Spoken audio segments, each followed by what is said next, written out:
Very annoying.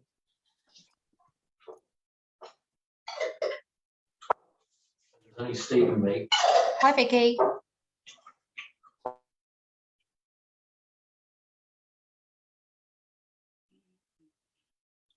You know, so we have to hold for 2 weeks.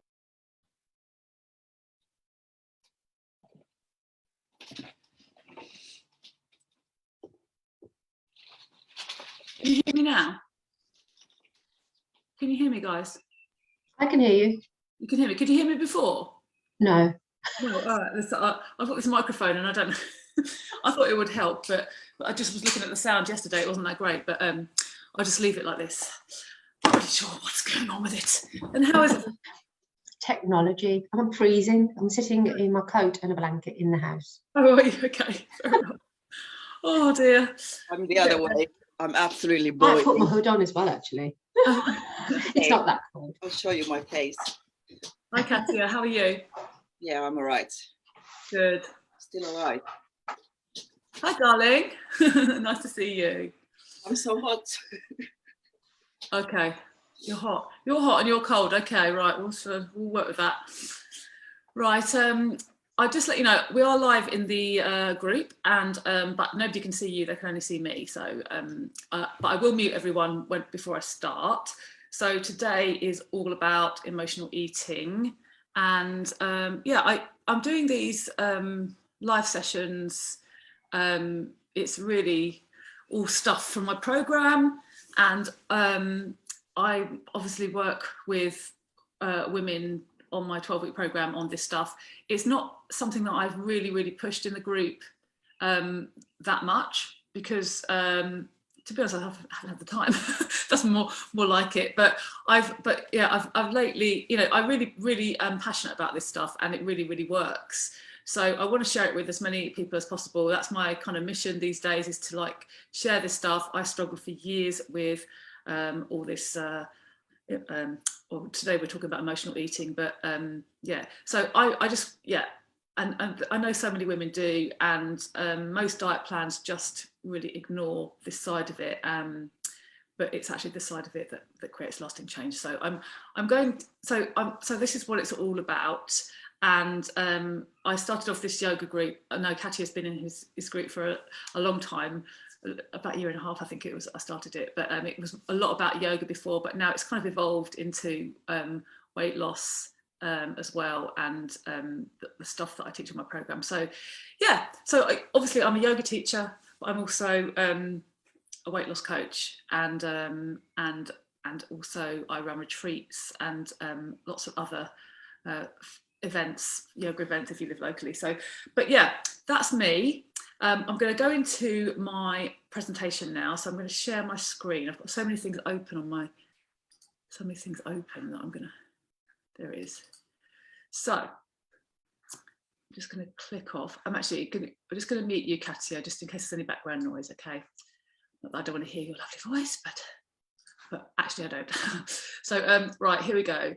So now how do I do, oh yeah, slideshow, here we go. Now, I sometimes have my face on and sometimes have it off, but I think it's off now. But yeah, so basically I thought I just devised this 3-day challenge. In the past, I've done other things in this group. I've done lots of things in this group. I've done a hormone balancing workshop. These are all things that are on my program. I've had, you know, a masterclass last year that was really popular and really helped a lot of people. And yeah, I mean, I'm really about taking a holistic approach to weight loss, not just focusing on the food and the exercise. So I did do on day one, oh, somebody's coming in. I did do on day one how to do the food. So I did go through that in quite a lot of detail on day one. So if you missed day one, then go back and watch that one. And yeah, but I think much more importantly is day 2 and day 3 is all about the brain and the emotions. Yesterday we did more about the brain, but the two really cross over so much that it's difficult not to talk about one with the other. But today I'm specifically talking about emotional eating. So there are lots of areas where our emotions really influence what we do, and obviously emotions drive our actions. So don't know if that's obvious to everybody, but when I first learnt it, it was quite a revelation to me. I wasn't really aware of the chain of events that were going on in my brain, and it's this stuff that really is so interesting, and also so much more enjoyable than just, you know, focusing on calories in and calories burned, right? So if we can change what's in our head, change our thoughts, we change our emotions, our feelings, and that changes our actions, because emotions drive our actions. So this is why it's so interesting. I find it so interesting anyway. So the whole human is what we're about, and I have said this every day because I just feel this is so important to remember, that exercise and nutrition, yes, they're important. Of course, we want to nourish our body correctly, but it shouldn't be about calories and restriction and deprivation. It should be about nourishing your body in the right way, and giving your hormones what they need so that you can perform optimally as a human being. And so obviously our hormones are in charge of everything. So as I said before, hormones really are the area that underpins everything in this program that I, you know, and everything that I do, because the yoga affects our hormones. You know, it helps balance us, it helps calm us down, it helps our nervous system and that and our stress levels, and that affects our hormones. So and exercise, nutrition obviously is important, to eat right and eat the right nutrients and eat the best quality food that you can, and that really affects hormones, and hydration and all of that affects hormones. So, and then all of this, the other stuff, the brain and emotions, self-compassion, goals, self-awareness, you know, it's all intertwined and it's all underpinned by hormones. So whole human is what I'm all about. And so I like the word whole foods is a good way to think of nutrition as well, I think. But yeah, we went through that on day one, so go back to that one if you need to, and let's click on. So emotional eating is today. So there are all types of emotional eating, and you know, it's generally emotional eating is essentially eating when you're not hungry, right? Because any type of eating, unless it's driven by hunger, the feeling of hunger, if it's not, then it's emotional eating. It's driven by something else, right? So it could be an escape. You might be wanting comfort, or to feel different, feel better, or find relief. I think sometimes, you know, you can relate to that with food and with alcohol, and I'm totally guilty of both of those over the years, and didn't really understand my own behaviour at all. And I think you remember me talking about the cereal yesterday, and this was something that when I lived on my own in London, I was working all the hours at God's Ends, I was partying hard as well, and I was literally, the cereal was the thing that I don't know, I just had this obsession with cereal, and I used to eat packets and packets of the stuff, and I couldn't really understand why I was still, you know, troughing it into my mouth basically. And I would even ask myself the question when I was eating it, why am I eating this? And why am I still eating? I don't want to eat it. And you have this kind of conflict, don't you? This conflict of it's the last thing I want, but it's the thing I want the most as well. Because the thing that I want the most on one level is I want to be healthy, to lose weight, to look great. And this, you know, eating the cereal every night is completely at odds with that. It's stopping me from doing that. And but at the same time, the thing that I want the most is to eat this cereal, right? So it's just complete and utter, you know, it's illogical. It's so difficult to understand it yourself, why this is happening and why you're doing the one thing that you don't want for your, you know, results wise, but you want to do it the most. So there's this element of, I said that yesterday as well, is an element of hunger, because often I was on a diet a lot of the time. So, and I would be eating not eating not at the right times, eating too much in the day, leaving it at night, and then I'd get starving at 8-10 o'clock at night and start scoffing cereal. So, you know, there was all sorts of elements, but there was the sugar craving element. There was that kind of craving thing as well, where I was eating sugar every day, so my body was craving it. So but yeah, there was also that hunger to be satisfied, but also it was an emotional satisfaction. And the two were intertwined. And that's what's so difficult with emotional eating. It's so difficult to separate the emotions and the actual physical stuff. So and I this is another thing that I remember vividly. Like, I had my own office in London. I had a beautiful 2 showroom. I had a fashion PR company, right? And I had 2 levels, beautiful wooden floors, and we had clothes everywhere. It was a fashion company. It was like, it looked beautiful. And because we worked in this like really cool environment, cool industry, and I had like all these girls in the office that worked for me, and we used to have all sorts of fun things happening all the time, like deliveries. And one of the things that was really trendy back then, probably 15 years ago, it was quite new as well, was having donut deliveries, right? So we used to have these donuts turn up at the office, and and that was just like pure torture for me, because I was always restricting my calories. I was always over exercising. I was always obsessing about what the food I was eating. And I used to look at other people in the office thinking, is anyone else thinking this, about the donuts, or is it just me? And I used to think there was something wrong with me, because the other girls just seemed to be naturally thin. And I don't know, I just couldn't really work it out whether they were thinking the same as me or not. But I was literally obsessing, and I was creating these cravings because I was thinking about it all the time. And the more that you think about it, the more you try to resist, and then that creates desire, and then you just end up binge eating when nobody's looking. That's what I used to do. It's like, and when everybody went home, the pile of donuts would still be there, and I'd be like, just couldn't stop it, thinking about them all day and trying not to eat them all day. And then when everyone had gone, it would be like, and I'd start scoffing all the donuts. And then I remember one night I even threw them in the bin, and then the complete shame of, I actually took the box out of the bin and carried on eating them. And I find I would never have admitted that at the time, and I fully recognize and admit it now, and I can see what was happening. I was creating a craving. Is a feeling, right? Craving something is a feeling. So I was creating that by thinking about the donuts constantly. And so I was, so we create our own feelings. Our thoughts create our feelings. I said this yesterday, right? So the more that you resist and use willpower, it doesn't work, right? It doesn't work, because it's just more and more of the same thinking and obsessing. So I think it's important to recognise the physical as well. So we do, as I said yesterday, I did go over this yesterday, but and over the last 2 days, but the physical side of it does have an effect on us, obviously, as I said. So it's, but eating sugar or flour, flour-based products, important to know that even if you're eating wholemeal bread, it's still flour, okay, and it still has the same effect in the body as sugar.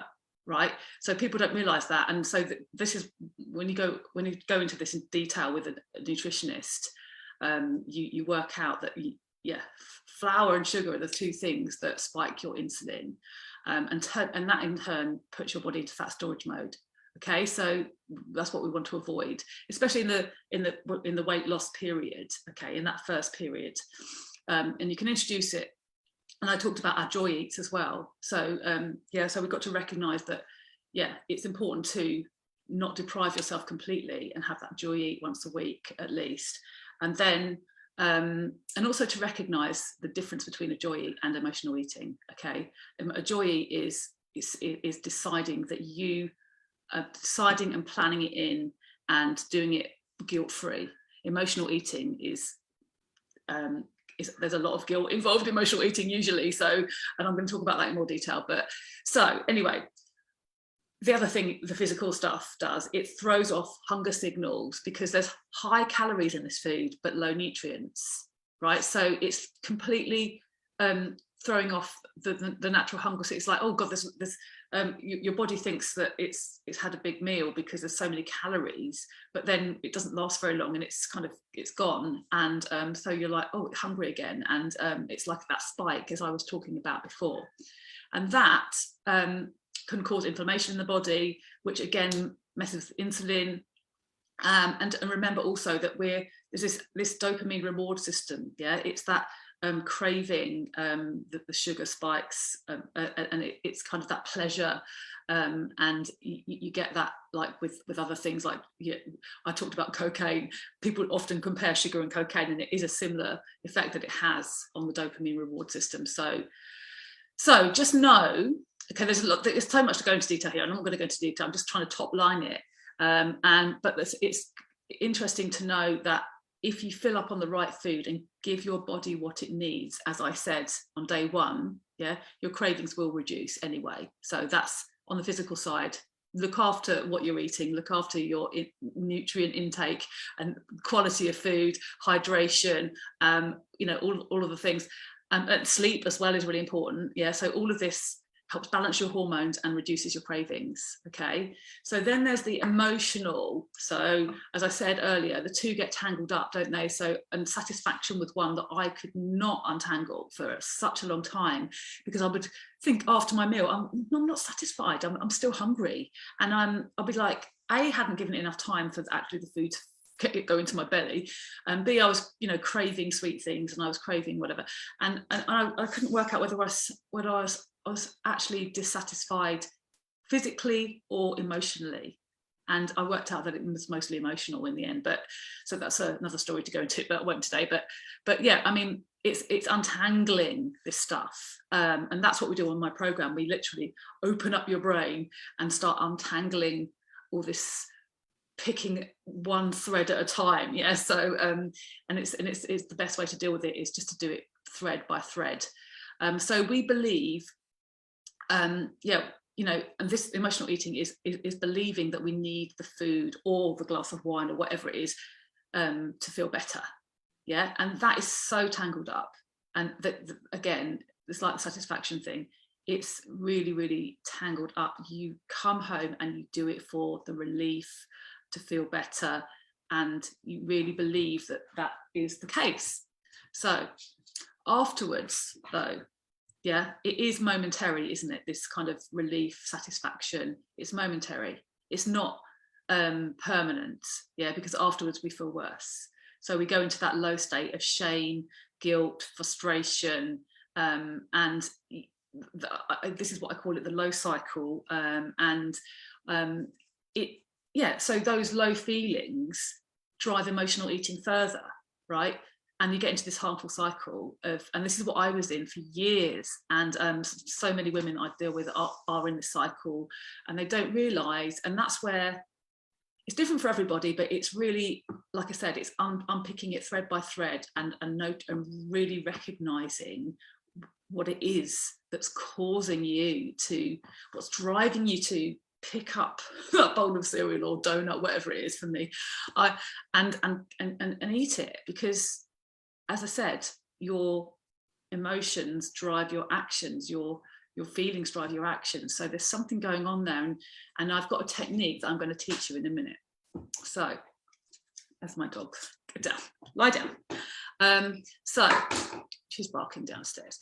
So low cycle. So as I said, so I'll start over here with stress, tiredness, and overwhelm. Okay, we'll start here.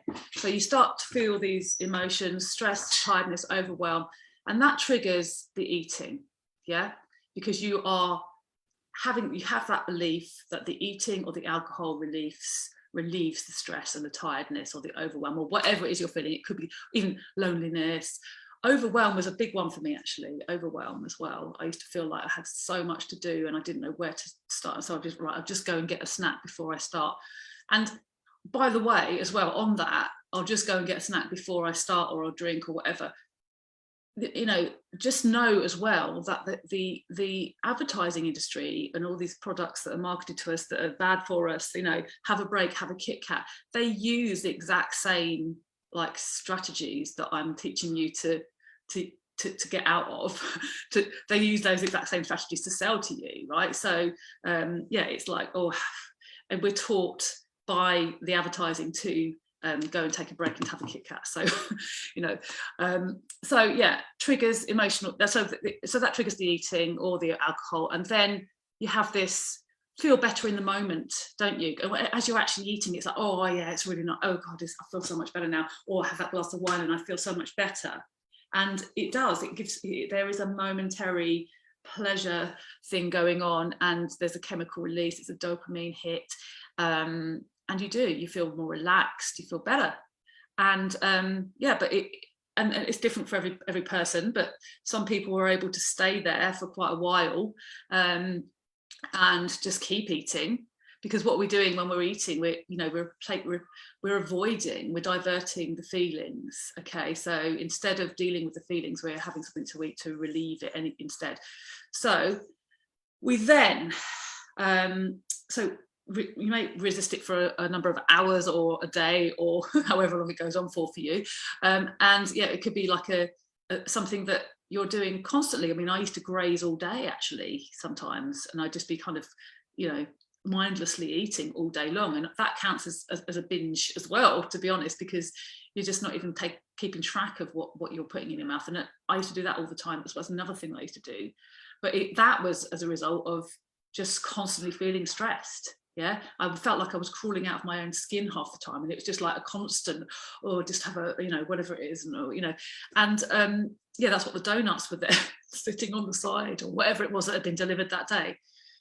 But then after a while, however long it is for you, you start to feel low, and then these low feelings kick in, and it's shame, guilt, annoyance, frustration with yourself, because you know that it's not what you want. Yeah, ultimately, it's that conflict that I was talking about earlier. It's the conflict between what you want overall, but as compared to what you actually want in that moment, and there are two different things, right? So yeah, as I said, we on the program we work with, I've got three main coaches, myself, a nutritionist, and a life coach. Okay, and we work together to untangle the cycle and the struggle. Everyone's slightly different, and just to pick it apart, untangling it piece by piece.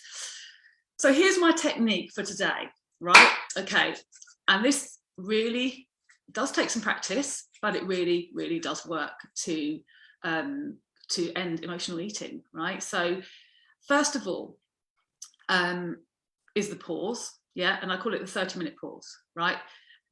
I'm going to go into a bit more detail with each one in a minute, but I'll just overview now. So number 2 is allow the feelings, allow the craving, okay? Because not what we're doing, but we're replacing it with food, aren't we? So we need to allow them. The next one is to be kind, not critical, okay? And then ask yourself why. Then identify the thoughts, then create new thoughts, okay? Intriguing. So number 1, let's go through that in a bit more detail. So the first thing is to pause, yeah, literally look at the clock, yeah, and 30 minutes from now, yeah, so it's 5 o'clock, 30 minutes from now, no action until 5:30. You've got to give it that 30 minutes. Is it uncomfortable? Yes, it is uncomfortable. When you've got a craving for something, you're used to just literally acting on that craving immediately, aren't you? It's just like chocolate or whatever it is, and you just normally, that's what you do. The thought that creates the feeling creates the action, and that happens really quickly normally, especially with the craving, especially when it's something like sugar. Right, so yeah, so the 30-minute pause is very powerful in interrupting that pattern, right? So that's what you have to commit to, that, and agree with yourself that that's what you're going to do. Okay, I'll tell you for one. Now I still do this now. I still do this now, and it's been years for me. So it does take time. It does take time to practice. But I don't act on my impulses anymore, but I do still implement the 30-minute pause if I have a craving, because I know that often if I leave it 30 minutes, yeah, it will literally, I'll forget about it sometimes, especially if I'm busy. So drinking water helps as well. I know that sounds really boring. I have to say, when people used to tell me that before I did all this mind work, yeah, I used to be so like, drink of water instead of a chocolate bar. No thanks. But actually, it is actually, when you look at what your body needs, it is what your body needs, because a lot of the time you are dehydrated when you're hungry. And when you do the mind work with this, yeah, you can look at it differently. Okay, so the next part of the technique is to allow, and I talked about this on day 1. I think I talked about it yesterday as well. Checking in. what are you feeling? Okay. Now, so you've agreed with yourself that you're going to go for the 30-minute pause. And during that pause, you know, if you're finding it's hard and you're struggling, yeah, don't say, all right, 30 minutes, and then just carry on typing or whatever you're doing. Really take a moment to allow what's there or identify what's there. Yeah, and I do this in my yoga teaching all the time, and I will sit there at the beginning of a class and I do this check-in emotionally, identify what's there and name it. Yeah, name the feeling. I get people to say in their own heads, I feel whatever it is. Sometimes it's hard to identify what's there. Yeah, sometimes you've been at it all day and you're up in your head and you haven't really felt all day. And this is why I bring in these yoga techniques. I've actually got a meditation that I use that's really great for this. So and it's just like a 10-minute meditation, and it's literally name the feeling, track it in the body. Where do you feel it? How does it feel? And what does it feel like? And it's just really drawing attention, being mindful about your feelings and allowing them. So obviously with emotional eating, we are not allowing our feelings, we are diverting. So it's really important. This step is really, really important. And as I said, you might not feel anything straight away. You might think, oh, I have no idea what I'm feeling. And I used to be like that actually. But sometimes I would just be like, oh, I feel flat. But feeling flat is a feeling. So just acknowledge it and allow it and acknowledge it. And just know as well that from childhood, we welcome good feelings always, because we're taught to do that as from kids. Like, you know, we're taught to be, we're taught to be happy. You know, if we're sad, like, you know, I've put a picture of a child here. A parent will often run over and say, "Oh, don't be sad, don't cry," you know, and we are taught to do that, aren't we? And so we literally are taught that from a very young age. So not allowing our feelings is very, very common. So I would say, don't just welcome the good feelings. All feelings are equal and they should all be given the same. I'm just going to shut my dog out. Sorry, get out, downstairs. Just running around the house. Sorry about that. So avoiding bad feelings is very, very common. And we always, and everyone has their own diversions, and most people in my group have the food diversion or alcohol. The next part of the technique is to be kind, not critical. And this can come in at any point really, but I've just put it in here after the feelings, because you might start to because initially when you start thinking, oh, I'm feeling this, I'm feeling that, then you might start being critical of yourself. Why am I feeling this? And then it's very natural to be self-critical, okay? But what I would say is, imagine you're talking to a child or a closet friend there, I mean closest friend, and you know, self-compassion is really powerful because it changes the dialogue in our heads. And this is a real yoga thing, okay? And for me, this is where it all started actually, where I started to realise that the dialogue in my head was really, really, really nasty. I was really awful to myself all the time, and that, imagine, you know, if somebody else spoke to you like that, how would you feel? You feel shame, you feel upset, and so if you're talking to yourself, especially if it's something that's been playing on a loop in your head for a long time, for years even, yeah, you are creating feelings by talking to yourself in that way. You're creating those thoughts. Sentences in your head are creating the feelings. So if you're constantly critical of yourself, then you're creating negative feelings, which will drive your emotional eating. So be kind, not critical, right? It's really important. And there I have like some really great practices for this, yoga practices. There's a really powerful practice called metta meditation, and it really does allow you, it helps you to be compassionate towards yourself. So anyway, there's examples in the group in the guide section. So the next part is to ask yourself why, okay? So if that self-compassion wasn't enough, then ask yourself why, and why am I feeling stressed? Let's use stress as an example. So for example, I put in here about Facebook advertising because I get so stressed about this. I've been trying to, well, I have in the past tried to do this, and it's the most stressful thing. It's so complicated, and I had to do a course to learn how to do it. But it's so. But ask yourself, why am I feeling stressed about this? Okay, ask yourself the question why. And I've said this on yesterday as well, didn't I? So, but asking yourself why is really, really kind of a revelation in a way, because if you say, oh, I feel stressed about this because I find it so complicated, I find it difficult, and I don't feel like I'm ever going to get the hang of it. And so if you start writing this down as a brain dump, as I said before, just writing out these thoughts that, around the subject, it will help you to see on paper in front of you what it is what are the thoughts that are creating the problem for you. Okay, so when you can see it in front of you on a piece of paper, this is like self-coaching, you can really work out what it is. So, and remember, everything that you write down is a thought, and your thoughts are driving your action. So if you're thinking about something in a certain way, if you're thinking about something like, it's so difficult, I just can't do it, I'm never going to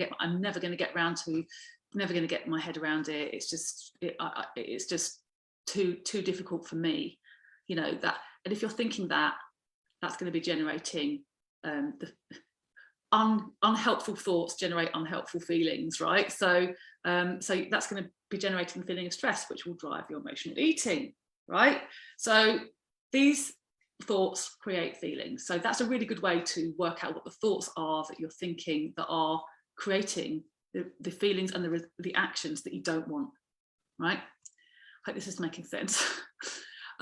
So the next thing is to identify the thoughts that are making you feel this way, the ones that aren't useful. So I've just kind of said that really, but yeah, it's the brain dump, writing them down. What are the ones that aren't useful? And remember that the thoughts create feelings, okay? And then the last one is to, take a couple of those thoughts and think of a more useful way that you could think about it, right? So when you've got a to-do list as long as your arm and you're thinking, oh, I've got so much to do, I'm never going to get it all done, it's a nightmare, I've only got 2 more hours and I've got a presentation and or whatever it is, those thoughts are going to make you feel really stressed. So how could you think about it differently? And this is a practice, as I said, but just know that all thoughts are optional. Yeah, you can decide how to think about something. Yeah, I'm not saying avoid. Yeah, I'm not saying avoid, because avoiding will lead to more stress eating. I'm saying go through this process, allow the feelings first, okay, and then identify what the thoughts are with compassion, and then look at what you could switch out for something more useful.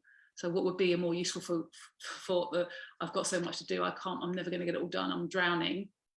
But what's a much more useful thought is, I am going to take the top 3 things on this list today and I'm going to smash it, and I'm a badass, and I'm going to, you could think about it completely the opposite way, or you could just think, I'm going to do my best, and my best is good enough. There are lots of different ways of thinking about anything. You can take it to, you can create whatever emotion you want to with a thought. And I'm not saying, it's not easy to do it straight away off the cuff. As I said, it takes practice. Yeah, it's something that you have to, it's a daily practice. And yeah, so every day I would suggest that you take a situation, or, if it's your emotional eating, look at that emotional eating scenario and work out what the emotion is. And hold on, there's somebody put something in the chat. Katia says she's been using it's good enough recently. Yeah, that's it. I mean, good, there was another one that I was using as well, actually. It said it's done is better than perfect, or something like that. It's done. Right? But yeah, it's exactly that. It's finding a phrase, and like, obviously in yoga we have mantras. So and you can often use a mantra. And have that as your mantra. I've had a mantra. I've had a few actually, but like, for example, I will not stop until I will not stop taking action until I create the life that I want, or the life that I dream of. And I've put that in the group a few times because that's been my mantra. That's quite an ambitious one, but why not, you know? Or you can make it less so. You don't have to think about it in such big terms. You could sort of take it down a few notches and think about it in a slightly different way. I'm going to keep taking action this week until I achieve this, whatever it is, you know, something smaller, just and break it down to make it smaller.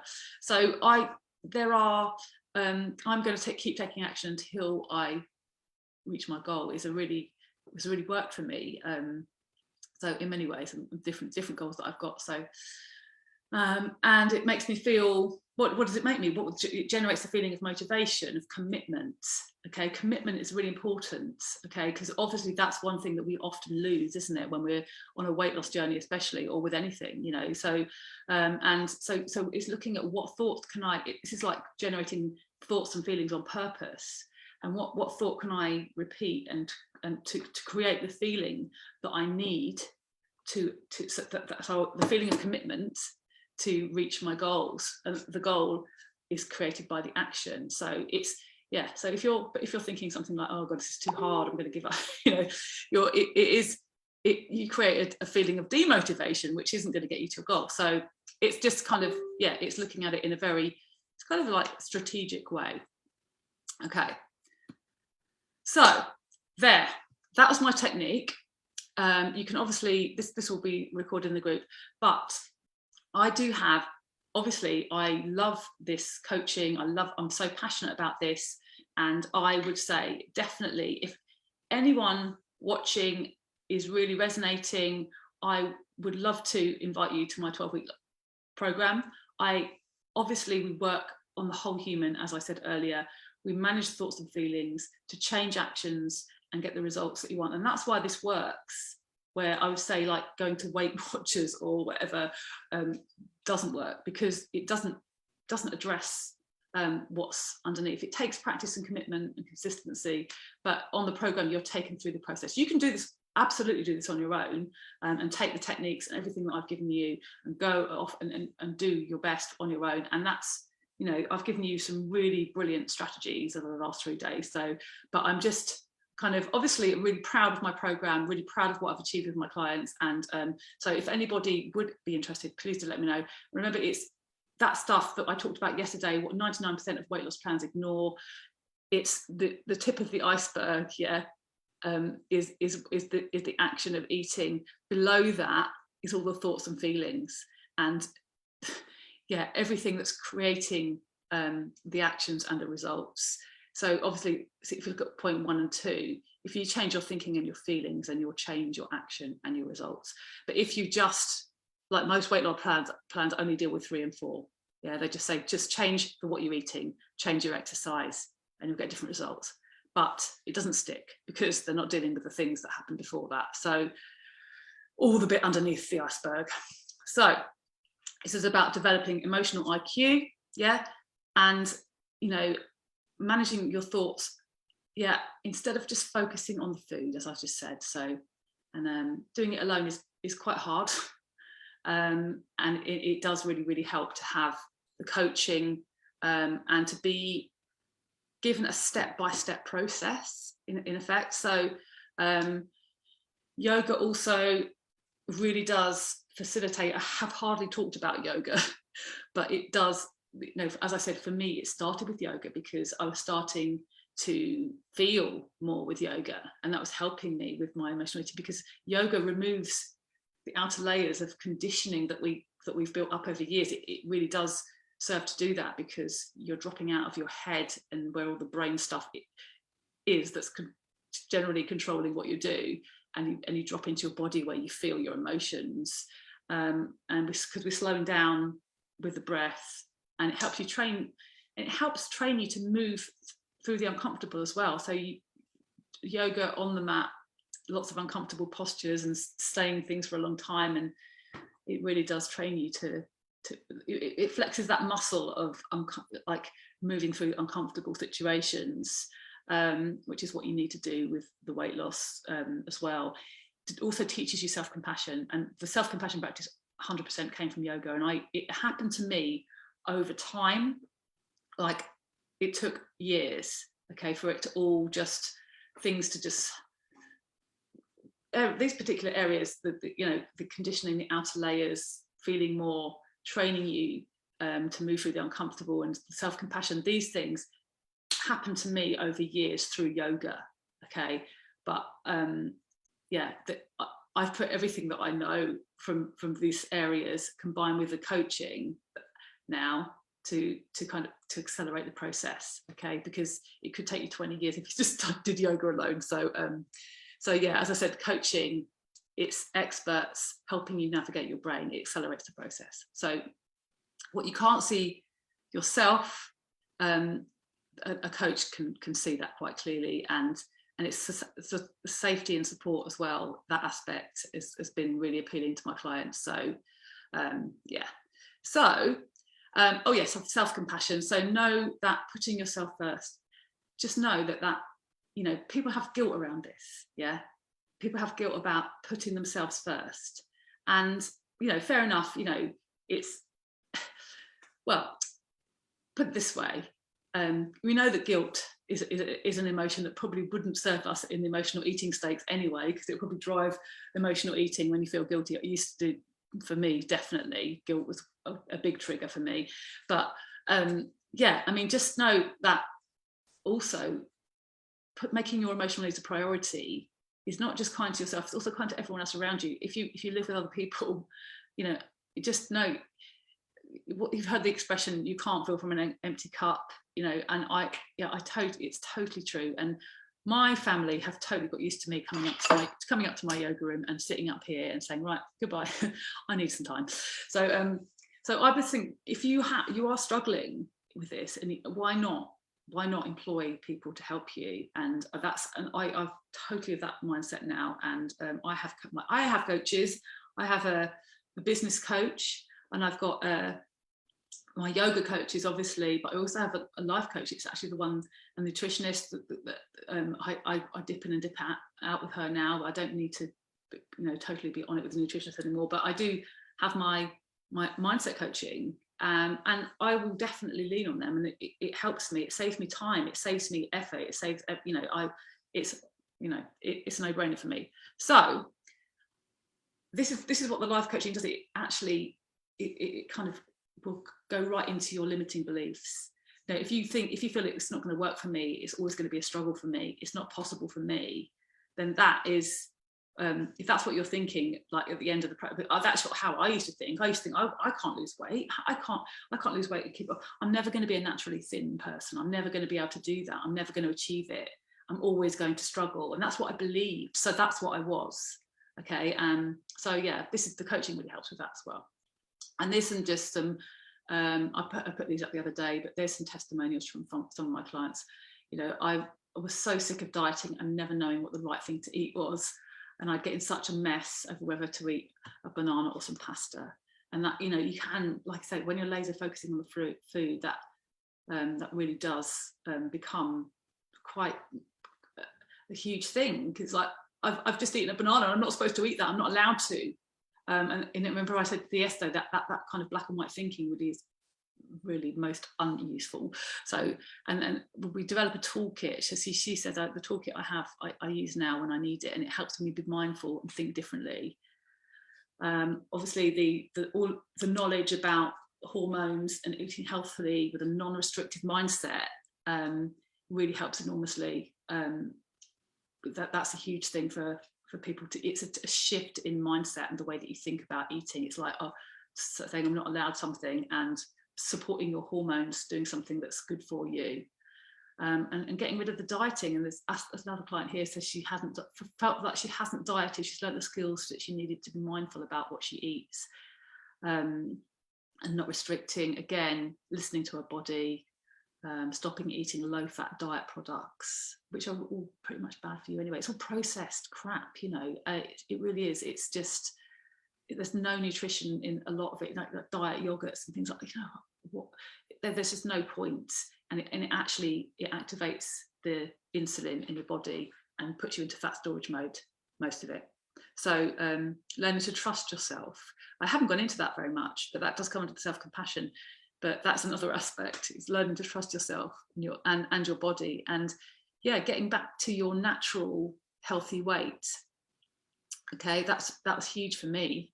I didn't think I could ever let go of like dieting and exercising like a madwoman. I didn't think I could do that.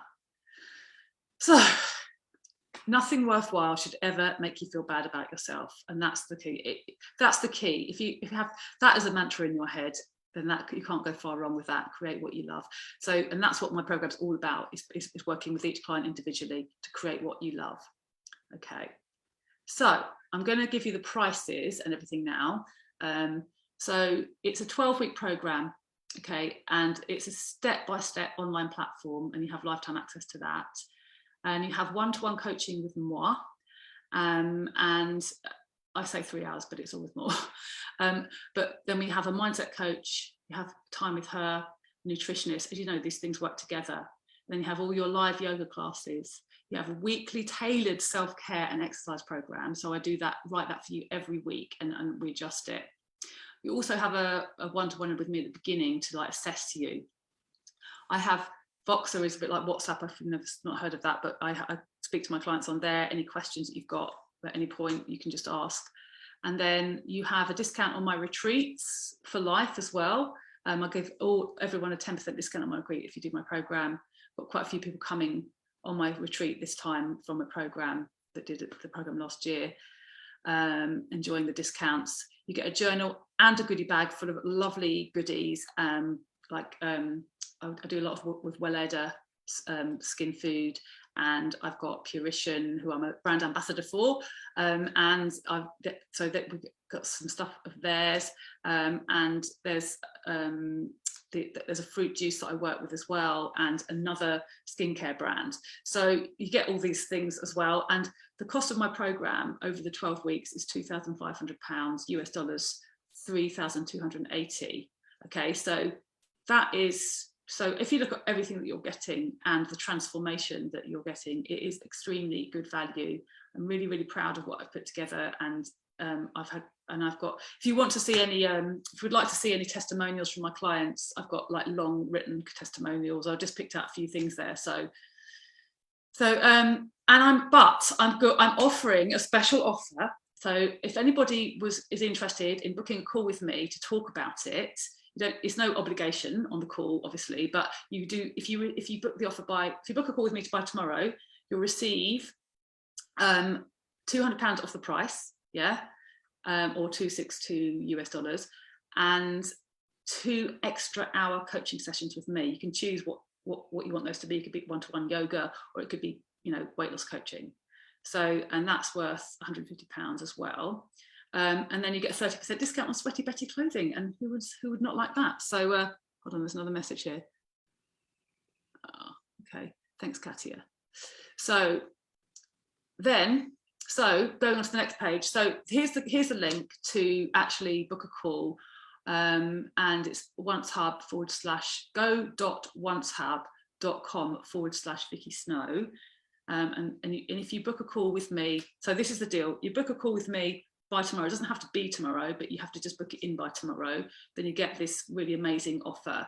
And just so you know as well, you do get an additional £100 discount for paying in full as well.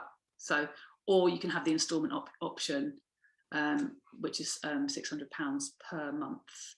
So on the call, we examine your individual struggle, and goals. We identify your current limiting beliefs, and we recommend a path to achieving your goals and eliminating the struggle for you. So here it is again. It's go.oncehub.com/Vicky Snow, and that's a link to my diary, and you can just book in. There's like slots to tomorrow. I think there's 1 or 2 over the weekend, and then some next week. So if you book in to by tomorrow, then you'll be eligible for that really amazing offer. Really excited about it, and I've actually got a couple of women already signed up. One to start next month, one to start in April, and so I normally work with no more than 4 at a time. So yeah, and so I said the instalment plan is 500 deposit, to like same day as your call, and then you do 3 instalments of 600 over the 3 months. Okay, so anyway, that's my little sales pitch. And as you can see, I do obviously love this stuff. I love talking about it. I love getting results from my clients, and I've really enjoyed having this program and having this opportunity to deal with women and help them get out of this. And if you don't book a call, or yeah, I mean, up to you, but totally, I hope that you've had extreme value. I've given you so much value here, and I really hope that you've enjoyed it and can go away with some great techniques to put into place into your life. So, right, okay, if anyone's got any questions, just let me know. I'll click off there now, end that show, stop sharing my screen. If anyone's got any questions, just let me know, and if not, then I'll let you go back to your days. And yeah, just obviously DM me if you've got anything, or if you want to book a call, just and you haven't quite got that down, then just DM me. Okay, and I'll hopefully see you very soon in the group or doing something else. I'm actually thinking about doing a little masterclass next week as well. As I've been doing this, I've had some more thoughts about things that I'd like to say, talk more about. So yeah, I might be doing something. It will probably be an evening next week, so I'm going to let you know about that anyway. But yeah, hopefully, take care, everyone. I'll let you go if I can't see any hands up or anything. So I'm going to let you go back to your days and enjoy. And yeah, give me a shout if you've got any questions. Bye.